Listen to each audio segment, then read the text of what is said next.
का कारण बन गया। हम ब्रह्मांड भर के मालिक, ब्रह्मांड में पूर्ण आनंद स्वरूप चैतन्य आत्मा, लेकिन अपने को जो देह मान लिए हैं मोह आवरण के कारण, यही हमारे दुख का कारण बना। अब यह मोह आवरण कैसे हटे, इसके उपाय के लिए संतों ने कहा, एक बात को सुनते सुनते सुनते सुनते हमें विश्वास होगा कि हम देह नहीं है, देह से हमें निकलना चाहिए। उसका नाम है सत्संग। इसलिए संत मत में सत्संग की भी प्रधानता है। और जिस उपाय से, जिस क्रिया से, जिस विधि से शरीर से निकलकर अपने स्वरूप का साक्षात्कार होगा, अपना ज्ञान होगा, उसका नाम है अंतर साधन अर्थात ध्यानाभ्यास। हम लोग ध्यान साधना शिविर में जो भाग लेते हैं, यह क्या है? सुख पाने का उपाय, दुख से छूटने का उपाय, वह कमाई, वह सुख जिसके बाद पुनः दुख ना। सांडल्यों उपनिषद के प्रणेता महर्षि सांडल्य या सांडल्य ऋषि कहते हैं कि क्या करना होगा, किस उपाय से हम इस कारागार से निकलेंगे जिसमें हम पड़े हुए हैं, जिस दुख में। तो हम लोगों ने सुना, ऐसा नहीं सुना कि छठ व्रत करें यह मिलेगा, ऐसा नहीं सुना, यह व्रत करें यह होगा। जिन संतों ने यह उपाय बतलाया, उन्होंने इस अनुभूति को अपने अंदर में प्राप्त किया। और उन्हें जब प्राप्ति हो गई, वे सर्वथा के लिए दुख से छूट गए। और जो हम आप सभी कोई चाहते हैं, उसकी प्राप्ति उन्हें हो गई। तब उन्होंने अपने अनुभव की बात को कहा। मिहिरदास ने मौखिक बात नहीं कहा। मिहिरदास ने क्या कहा? समझा में ही लखा नमूना। मिहिरदास ने इस बात को प्रत्यक्षीकरण देख करके समझाया, सुन करके नहीं। और इसकी अनुभूति को अपने अंदर में देखा है कि किस प्रकार से हम दुख से छूटेंगे। महर्षि सांडल्य कहते हैं कि इसके लिए यौगिक क्रिया, यौगिक क्रिया क्या है? योग कहते हैं दुख से छूटने के उपाय का नाम योग, जिससे छूटेंगे। जो हम चाहते हैं या सुखानुभूति, जैसा आनंद हमें चाहिए, उस आनंद को प्राप्त करा दे जो उपाय, उसी का नाम है योग। योगश्चित्त वृत्ति निरोध। महर्षि पातंजलि अपने सूत्र में कहते हैं योग क्या है? चित्त वृत्तियों का निरोध। चित्त की वृत्ति क्या है? चित्त अपने अंदर में एक अंतःकरण की इंद्रियां है, जिसमें विभिन्न प्रकार की वासनाएं उत्पन्न होती रहती है, जो कि दुख का कारण है। उसका निरोध हो जाए, निरोध मतलब उससे छूट जाए। चित्त में जो वासना उत्पन्न होता है, वासना का उत्पन्न होना समाप्त हो जाए, जिस योग के द्वारा उसे योग कहा गया। तो यह योग कैसे करें? तो महर्षि पातंजलि की क्या कहते हैं, महर्षि सांडल्य के वचन को सुना। विद्वान, विद्वान का मतलब जो विवेक ज्ञान में परिपक्व हो गए हैं कि इसके अलावा बुद्ध परिपक्व हो गए कि अंतर साधन के अलावा संसार में शांति का, सुख का दूसरा कोई उपाय नहीं है। जो कुछ प्राप्त होगा, अमृत, अमृत को सुन रहे थे, अमृत मतलब हम देखने में, सुनने में, चखने में, रूप देखने में सुख मानते हैं। लेकिन गुरु महाराज क्या कहते हैं? गुरु महाराज रिसर्च की भी बात करते हैं। लोगों जो देखने में सुख मानते हो, स्पर्श में सुख मानते हो, चखने में सुख मानते हो, उसको विषय कहा गया है। यह क्या है विषय? मृगवारी सम सबही प्रपंचन, विषय सब दुख रूप है। गुरु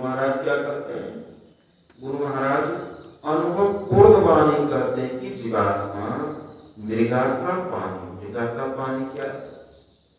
जेठ की दोपहर की सूर्य की किरण बालू की रेत पर पड़े तो लगता है पानी है वह। प्यासा मृगा दौड़ता है, पानी तो है नहीं, सूरज की किरण चमक रही, वह पानी प्रतीत हो रहा है।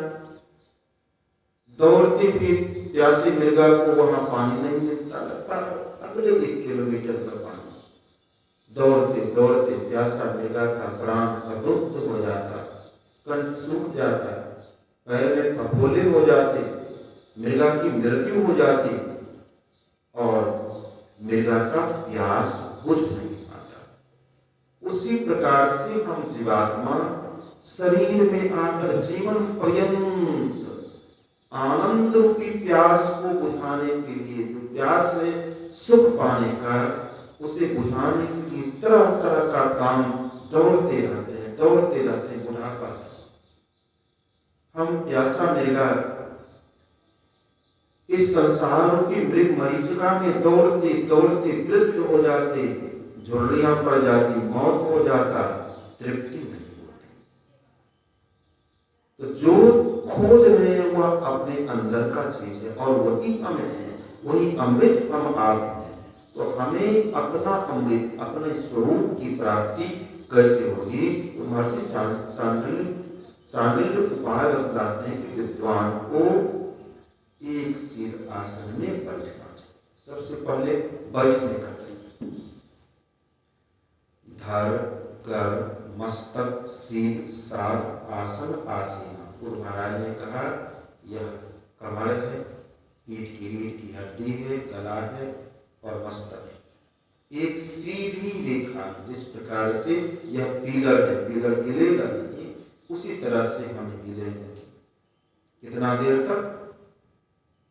अधिक देर से देर बैठने का अभ्यास जो नहीं करेंगे उसे यह अंदर का नामामृत या जिस अमृत की बात को सुना, यह अमृत की प्राप्ति नहीं होगी। बहुत कठिन काम, संसार का सबसे कठिन काम है मन पर विजय प्राप्त करना, अंतरानुभूति करना। संसार को जीत लेंगे संभव है, समुद्र की पानी को उलीच देंगे एक चूड़ों से भरते भरते, यह संभव है, परंतु मन पर विजय प्राप्त करें यह बड़ा कठिन। इसके लिए बहुत बहुत अभ्यास की आवश्यकता। यहाँ जो 5 घंटा का शिविर है, यह 5 घंटा के शिविर में प्राप्त होना संभव है यदि चित्त सरल शुद्ध निर्विकार निर्विषय हो जाए, मन पवित्र हो जाए, मन में कोई विकार ना हो, तो 5 घंटा में भी हो सकता। हम अब जन्मांतर के विकार से इतने ग्रसित हैं कि 5 घंटा की 50 घंटा में भी होना असंभव। इसलिए महर्षि सांडिल्य कहते हैं क्या करें? दीर्घ काल तक एक आसन से बैठने का अभ्यास। और क्या करें? यदि दीर्घ काल तक बैठे हैं तो ठीक सामने 2 नयन, नासा, मध्य सन्मुख, दोनों आंख और नाक का जो मिलन बिंदु है, एक इधर से दिखाई और एक इधर से, जहां कटान बिंदु है वहीं हम आप जागृत अवस्था में ठहरते रहते। कौन रहता है? जीवात्मा। शरीर में, हम शरीर में दोनों आंखों के मध्य में निवास करते, नेत्रस्थल, नेत्रों के बीच में जागृत अवस्था, स्वप्नम समावेशित, स्वप्न में या निद्रावस्था में नीचे कंठ में, हृदय में उतरते। तो जागृत अवस्था में जो जहां बैठा, हम यहाँ हैं तो यहीं रहेंगे, तब देखेंगे अपने को। तो जहां है कहाँ? दोनों आंख और नाक का जहां मिलन बिंदु है, इसी को सुखमन नाड़ी कहते हैं, सुषुम्ना कहते हैं। तो यही जहां है वहां ठीक सामने स्वच्छ आकाश में अंगुल द्वादश पर चूती हुई अमृत बिंब को नेत्रों से पान करें। नेत्रों से पान करने का तात्पर्य क्या है? इस नेत्र से हम नहीं पी सकते। कुछ भी खाते हैं, चखते हैं, देखते हैं, स्पर्श भोगते हैं, उसको भोगने वाला मन होता है। मन इंद्रिय में नहीं रहे, इंद्रियां देखती भी नहीं देख पाएगी। आंख खुली हुई है, मन संयुक्त ना रहे तो नहीं देख पाए। यहाँ नेत्र से तात्पर्य सूरत, ख्याल, मन, बाहरी मन नहीं, पिंडी मन नहीं, ब्रह्मांडी मन, उल्टी तो सूरत कहा है। सूरत ख्याल से अपने अंदर में जिस दिन जिस घड़ी यह घटना हमारे अंदर में घट जाए, अमृत पीने वाला, हम आप तृप्त हो जाए अपने अंदर में। सहजवाई की यह घटना घटी थी। सहजवाई का बड़ा त्याग रहा। विवाह के मरवा पर से भाग गई थी। पिता की लाज को नहीं रखा। किसके लिए? इसी अमृत के लिए, असल विवाह के लिए। जब मीराबाई को यह अमृत रस अपने अंदर में प्राप्त होने लगा, जिस अमृत रस के संबंध में महर्षि सांडिल्य करते हैं, तो मीराबाई की वाणी निश्चित हुई, भयाजी हरि रस पी मत वाला। हे संसार के लोगों, मैं हरि रस को पीकर मतवार अर्थात मस्त, हमारा सारा दुख समाप्त हो गया है। भयाजी हरि रस पी मतवार। पीवन लगे सुधारस जब दुर्जन परी बिडार। मीराबाई कहती है कि जब से अपने अंदर के हरिरस को पिया है, तब से इंद्रियां थकित हो गई है। मन विषय वासनाओं की ओर नहीं जाता है। मन को अपने अंदर में एक आनंद की प्राप्ति होने लगी है। इसी आनंद की प्राप्ति के लिए जिसको हम संसार में खोज रहे हैं, संतों ने कहा लोगों, वह संसार में ना था, ना है, ना मिल सकता है। वह आपकी वस्तु है, आपके अंदर की चीज है, और आप स्वयं हैं। अपने को खोजें अपने अंदर में, तो स्वयं को प्राप्त कर करके हम तृप्त हो जाएंगे। संत कबीर साहब की वाणी को गा करके सुनाया गया। क्या करना होगा उसके लिए? तन की कमान। तन की कमान है एक आसन से 5 घंटा एक बार में बैठे, पूरी रात बैठे। बूढ़ी हुई है माता जी का शरीर, जीवात्मा बूढ़ा बूढ़ी नहीं हुआ है, ना स्त्री है ना पुरुष है। अचिंता है कबीर साहब को, गुरु महाराज को, यह जीवात्मा किस पर जाएगा? मृत्यु होगी, शरीर से निकलेगा जीवात्मा। हम चीलर बनेंगे, मच्छर बनेंगे, पिलुआ पिल्ली बनेंगे, कीड़ा मकोड़ा। इस दुख से निवृत्ति के लिए एकमात्र उपाय है अपने अंदर में नेत्रों से अमृत बिंब को पान करना, अपने अंदर में अंतर प्रकाश को उगा लेना, अपने अंदर में अंधकार मंडल से अपने आप को जमलोक से, दुखालय से अपने आप को उठा कर करके जहाँ जम का कुछ नहीं चलता वहां कर देना, निज देश में कर देना, निज घर की ओर कर देना, अपनी ओर कर देना। और जहां हमारे अपने सच्चे पति हैं, शरीर का पति, शरीर की पत्नी, शरीर का पुत्र नहीं, जहां अपने पुत्र हैं वहां कर देना। इसके लिए कबीर साहब कहते हैं तन की कमान। तन को कमान की तरफ, बाण की तरफ एक सीध में रखो। कमान यदि ढीला पड़ जाए तो ध्येय को हम भेदन नहीं कर सकते। एक आसन से बैठकर यदि 5 घंटा 7 घंटा पूरी रात बैठने में समर्थ हो जाते हैं, तो कभी न कभी गुरु कृपा से अपने अंदर में जिस आनंद को महर्षि सुना रहे थे, उससे हम गुरु कृपा से प्राप्त कर पाए। तन की कमान सूरत का रोधा। सूरत मतलब ख्याल।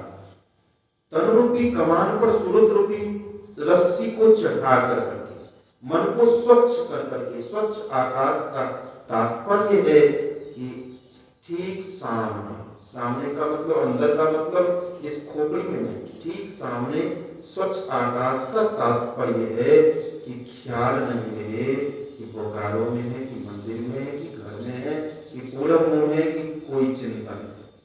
समस्त चिंतनों को त्याग कर स्वच्छ आकाश में आगे पीछे दाएं बाएं पांचों पिछू त्याग दिशाओं को छोड़कर, मतलब किस दिशा में है सब ख्याल भूल जाए, केवल चित्त शांत हो जाए, मन स्वच्छ हो जाए, निर्विकार हो जाए, कोई वासना नहीं रहे, कोई गुनावन न रहे, तब तन की कमान सूरत का रोदा शब्द बांध ले आना है। एक टक से टकटकी लगाकर देखते देखते देखते देखते तिल दरवाजा टूटे नजर की जोर से। गुरु महाराज कहते हैं तिल दरवाजा, अंधकार का आंख बंद करने पर जो अंधकार दिखाई पड़ता है यह कैसे टूटेगा? नजर की जोर से। टकटकी लगाकर देखते देखते देखते देखते कभी न कभी पाँव फटेगा। जब सूरत स्थिर होता है, मन स्थिर होता है, इस मन को स्थिर करने में अभ्यास की बड़ी आवश्यकता है। इसलिए सद्गुरु महाराज जी ध्यान साधना शिविर जब से संतवा सत्संग का इतिहास पुस्तक आई हुई है, मुझे छोटे लाल बाबा के कहने पर हमने लिखना आरंभ किया। उन्होंने कहा गुरु महाराज की इच्छा थी कि संतवा सत्संग का इतिहास लिखा जाना चाहिए। मैंने कई व्यक्ति को कहा कोई नहीं लिखे, आप लिख दीजिए।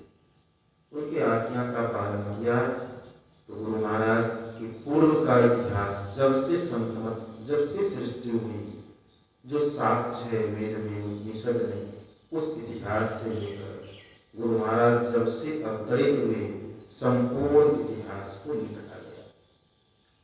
उसमें वर्णन है कि कहाँ कहाँ कैसे कैसे साधना शिविर का आयोजन हुआ। तो गुरु महाराज इसलिए साधना शिविर का आयोजन करवाते थे कि साधक, उस समय तो साधिका भाग नहीं लेती थी, माताओं को वर्जित था ध्यान साधना शिविर में भाग लेना। केवल पुरुष आकर करके, जब शेखपुर में हो, रांची में हो, बोकारो में हो, और पहले इतना प्रचार भी नहीं था। सबसे प्रथम ध्यान साधना शिविर का आयोजन सिकलीगढ़ धराड़ा में गुरु महाराज के सानिध्य में हुआ है। तो गुरु महाराज ध्यान शिविर क्यों लगाते थे, क्यों करवाए, ध्यान साधना शिविर आरंभ क्यों किया? सत्संगी लोग जब तक शिविर है तब तक अपनी चित्त वृत्ति को संसार से हटाकर घर नहीं जाए, शिविर में रहते, घर के चिंतनों को छोड़कर 24 घंटा अपनी सूरत को खाते पीते सोते जागते उठते बैठते सुमिरन में लगा देना। और बैठ कर पहले 10 घंटा का ध्यान शिविर था, जो ध्यान शिविर सिकलीगढ़ धराड़ा में था, 2-2 घंटे का बैठने का अभ्यास लोग करते थे। उन्हें 2 घंटा बैठने का अभ्यास चला, 1.5 घंटा बैठने का अभ्यास चला, अब 1 घंटा चलता है। तो ना घर की चिंता, ना संसार की चिंता, समस्त चिंताओं को छोड़कर साधक केवल साधना की चिंता करे।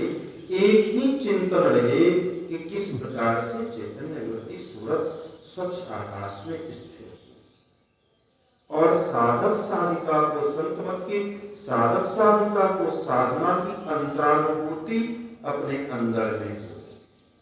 इसी के लिए ध्यान साधना शिविर, ध्यान साधना शिविर में भाग ले और सूरत ध्यान साधना शिविर में भाग नहीं ले तो अनुभूति होना कठिन है। और जितना करते हैं उतना में अनुभूति हमें नहीं प्रतीत होता है कि उतना में कुछ अनुभूति हो पाती। बहुत त्याग और तपस्या करता है, बहुत त्याग तपस्या के साथ बैठे। कबीर साहब कहते हैं तन की कमान सूरत का रोदा शब्द बांध ले ताना। मारत बाण, कौन बाण? ख्याल का बाण। मारत बाण विंध्या तन ही तन, इस तन के अंदर में तन है, उस तन के अंदर में तन है, अर्थात शरीर। विंध्या तन ही तन, दृष्टि योग की क्रिया से जब स्थूल शरीर के अंतर के अंधकार को भेदन कर देंगे, किससे? ख्याल से, सूरत से, अपने शक्ति से, ऊर्जा से भेदन कर देंगे, तब सूक्ष्म शरीर ने कुछ देखा और वह स्थिर हो गया। चंद्रमा के अमृत बिंब को देखा, अंत प्रकाश की प्राप्ति हो गई, तब स्थूल शरीर का भेदन हो गया। अर्थात अब स्थूल शरीर के दुख से हम निवृत्त हो गए। शरीर गल जाए, बूढ़ा हो जाए, इसका दुख हमें नहीं व्यापेगा। जब उन्मूली दशा में रहेंगे, तब ऊपर उठ करेंगे, तब जब शरीर भाव में आएंगे तो दर्द वेदना हो। तो साधक अपने आप को तन की कमान सूरत का रोदा शब्दवान लेता भारतवान विंध्या तनि तन सदगुरु का प्रमाण है। सदगुरु की युक्ति से एक टक से टकटकी लगाकर देखते देखते देखते देखते दिल दरवाजा टूटता है, अंतःकरण अपने अंदर में प्रवेश करता है, सूक्ष्म शरीर में प्रवेश करते हैं। यही है विंध्याचल। मारत बाण, सूरत के बाण से चलते चलते घाव नहीं तने। संसार शरीर का कोई रोग व्याधि नहीं होता। सदगुरु का प्रवाहना, सदगुरु की युक्ति से चलते हैं तो एक एक मंडल को, एक एक परत को हम पार करते हैं। इसको गुरु महाराज की वाणी में सुना। सूरत रस हो जाती है ना, सूरत सूरती, सूरती मतलब ज्ञान, दरस करण को जान। कहाँ जाती? अपने अंदर में ठहरती। यही है जल, अपने अंदर में चलना, अंतराकाश में चलना, सूक्ष्म आकाश में चलना। सूक्ष्म आकाश का तात्पर्य केवल इस खोपड़ी से नहीं, हाँ, यह एक ब्रह्मांड है अपने अंदर में। गुरु महाराज कहते हैं अपने अंदर की पिंड की ब्रह्मांड के जिस तल पर जो रहते हैं, बाहरी ब्रह्मांड के भी उस तल पे वे रहते हैं। अंदर की तल को, ब्रह्मांड को जो पार कर पाते हैं, वह ब्रह्मांड के भी तल को पार कर जाते हैं। जो अपने अंदर में सूक्ष्म तल पर प्रवेश कर जाते हैं, सूक्ष्म तल में चले जाते हैं, वह ब्रह्मांड भर की ओत-प्रोत सूक्ष्म चीजों को बैठे बैठे देखने लगते। श्री गुरु पद नख मणिगण ज्योति, सुमिरत दीप्त दृष्टि किए होती, दलन मोह तम सोसु प्रकाशु, बड़े भाग उठ आवे जासु। सोजहि रामचरित मणिमानिक, गुपुत प्रकट जहन जो जी खान। तुलसीदास जी महाराज कहते हैं श्री गुरु महाराज के चरण कमल में मणि की ज्योति विराजती। यह गुरु महाराज का चरण कमल क्या है? एक तो जब हम युक्ति पूर्वक गुरु के रूप को देखते, अनु से अनुरूप, तो वह भी गुरु का पदनक है। यदि एक बिंदुता की प्राप्ति हो जाए मानस ध्यान में, मानस ध्यान में एक बिंदुता की प्राप्ति है, होना यह है कि एक चेहरा के गुरु को, एक चेहरा को देखते देखते देखते देखते जब वह चेहरा विलीन हो जाए बिंदु में, एक बिंदुता प्राप्त हो जाए। अथवा गुरु युक्ति से स्वच्छ आकाश में बाएं दाएं को छोड़कर, ऊपर नीचे को छोड़कर, वन पॉइंटनेस, बिंदु और अंधकार को देखना। यदि बिंदु बनाकर देखते हैं तो वह मानस ध्यान हो गया। गुरु की युक्ति से, कौशल से, दो नयन नासा मध्य सन्मुख सोई अग्रदर ले गई। दो नयन नासा मध्य बीच में सोई अग्रदर, सोई की नोक के बराबर ले गई। देखते हैं तो वह है गुरु पदनक। यही गुरु का पदनक है, एक बिंदुता की प्राप्ति। जब किसी महाभाग्यवान साधक को एक बिंदुता की प्राप्ति हो जाती है, एक बिंदु पर मनोमय बिंदु हो या दृष्टि योग से उत्पन्न बिंदु हो, चित्त ठहर जाए, मन ठहर जाए, तो वही गुरु पदनक है। यदि चित्त ठहर जाए, सूरत रुक जाए, उसी क्षण, उसी पल साधक के अंदर में ज्योति प्रकट हो जाती है, चाहे जिस प्रकार का प्रकाश हो।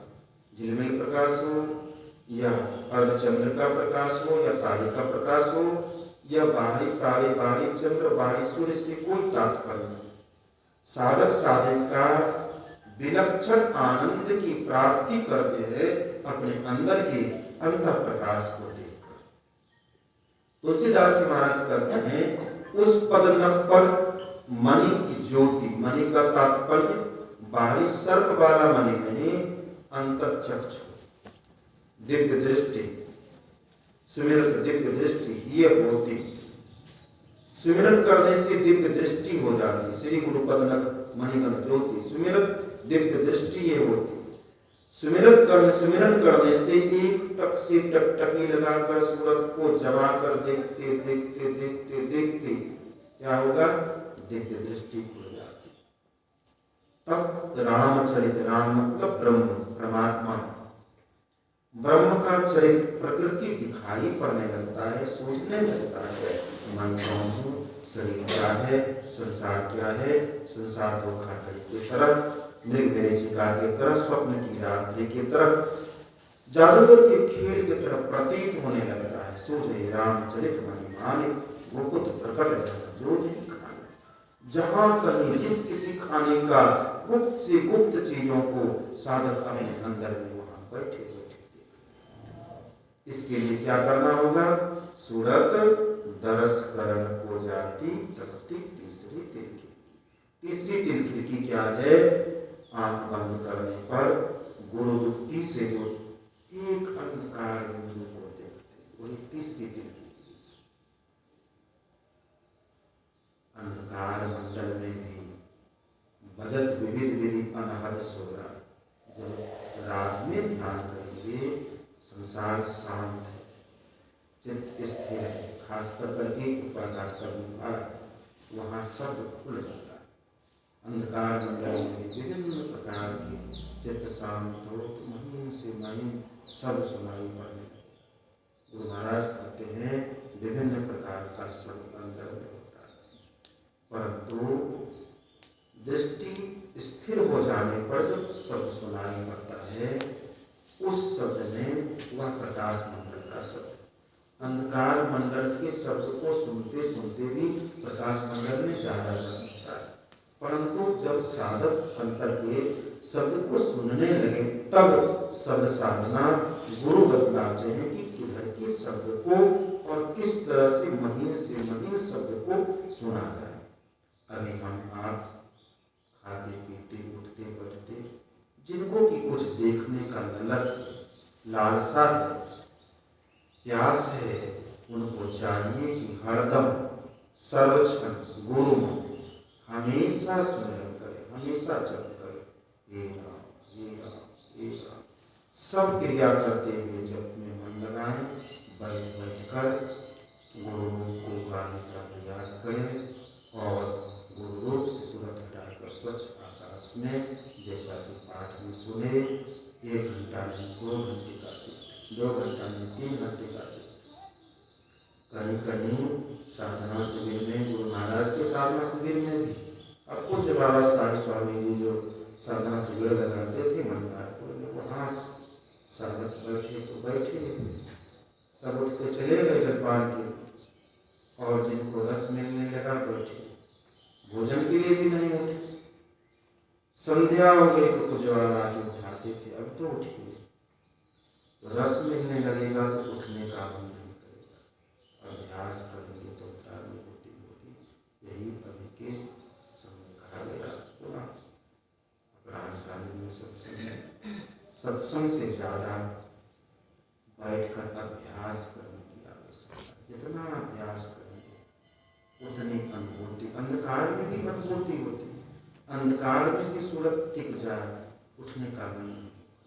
किस तरह, जिस तरह की किसी सुंदर सुंदरी के रूप को छोड़ने का मन नहीं होता है, उससे विशेष आनंद अंधकार में भी सूरत टिक जाए, स्थिर हो जाए, रस मिले। यह अभ्यास से अंतरानुभूति, अभ्यास करें गुरु के पास से कभी न कभी मात्र और मात्र, केवल और केवल इसी उपाय से हम दुख से छूटेंगे, सुख शांति